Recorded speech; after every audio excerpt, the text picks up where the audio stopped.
I'm Bou Maroun, and the reason that I get out of bed in the morning is my obsession with my career.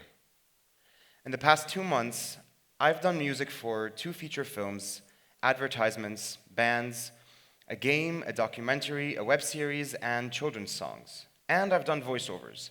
And I'm developing a mobile game, and I'm writing a script, and I've been prepping a TED Talk in my spare time. Now, granted, it's a little bit much, but I can't help it. My career is my obsession, and it's my purpose.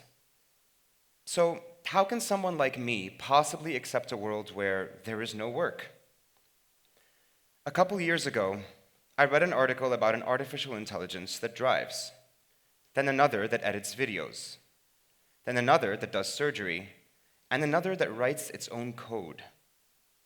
I also read a study that claimed that within our lifetime, for almost every possible job that humans can do, there will eventually be an AI that can do it better, faster, and for cheaper.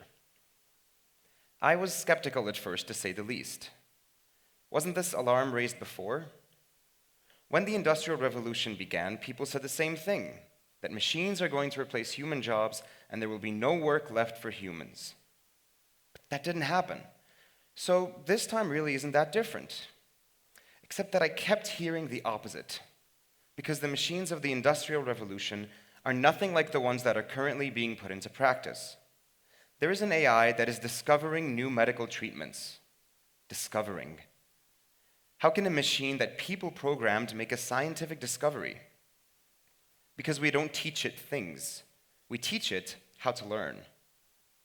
Programmers write the basic algorithms, and from there, the AI begins to learn and adapt at a rate much faster than any human can. The edge we used to have over machines was intelligence and our ability to adapt. But that's changing. In 1994, at a game of chess, Garry Kasparov was able to defeat a supercomputer called Deep Blue. It learned, it got better, and 3 years later, it won. Today, the phone in your pocket has more processing power than Deep Blue, even if you have a cheap phone. But what about creativity? What about art? Can a machine really compete with a human in the arts? This painting is a completely original work done by an AI. It was sold for $400,000. The process it uses is simple. You give it the ability to create shapes and colors, and it will start to scribble random stuff. Then you show it paintings, 100, 1,000, 10,000, until it begins to understand what a painting is. And then it can draw something meaningful. This is the same process that NVIDIA used to create human faces. These are not real people. These are completely fictional faces created by a machine after it learned what makes a face a face. Soon after, I found out about an AI called Ava, and it writes music. This song was composed by Ava.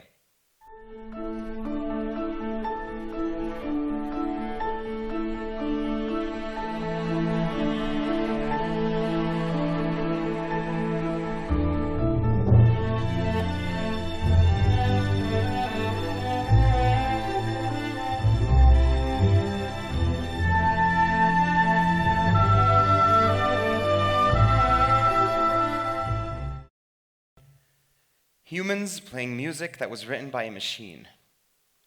I dug a little deeper and saw that there's actually a lot of AI-written music out there today, and more being made every day. There's even a website called JukeDeck that writes music to suit your needs. You type in something like pop music, melancholic, 3 minutes long with a climax at 40 seconds, and within a few minutes, you have your song. Now, granted, it's not exactly the level of quality that can replace someone like me, or at least I hope not, but knowing AI, it will only get better with time. So I thought, well, even if machines create something, you'll always need people to perform it. You don't want to see a robot singing on stage. You want a real person that you can form a connection with, right?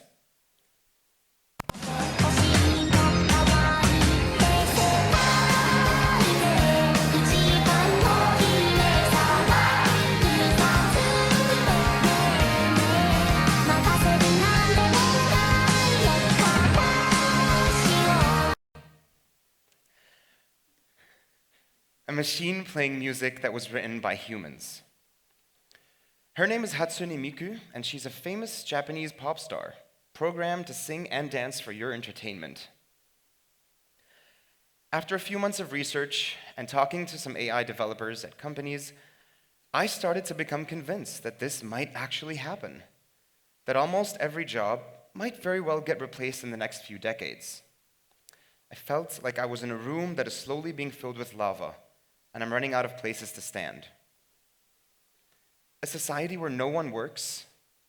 What about the economic crisis this is going to cause?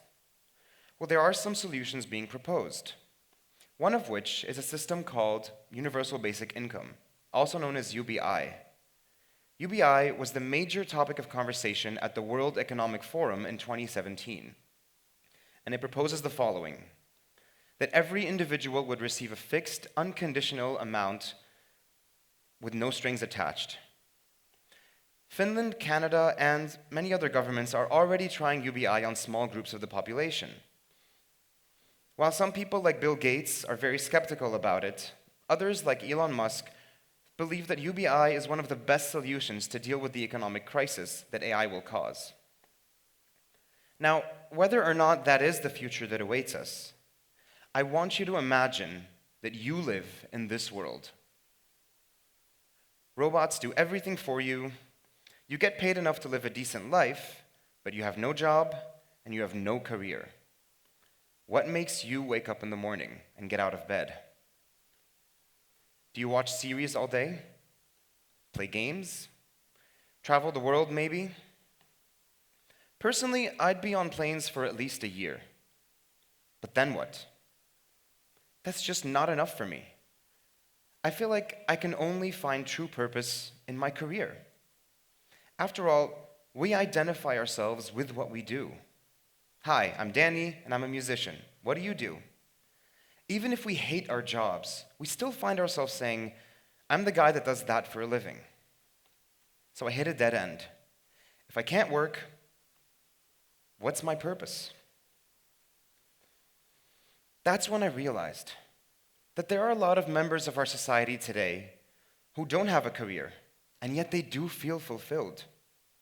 My grandmother is one of those people. She's 96, and she's worked as a nurse for 2 years her whole life. The rest of her life, she was never employed. Her reason for getting out of bed in the morning is us, her family, loved ones. Looking forward to her grandson getting married. Moments shared that can never be replaced by a machine.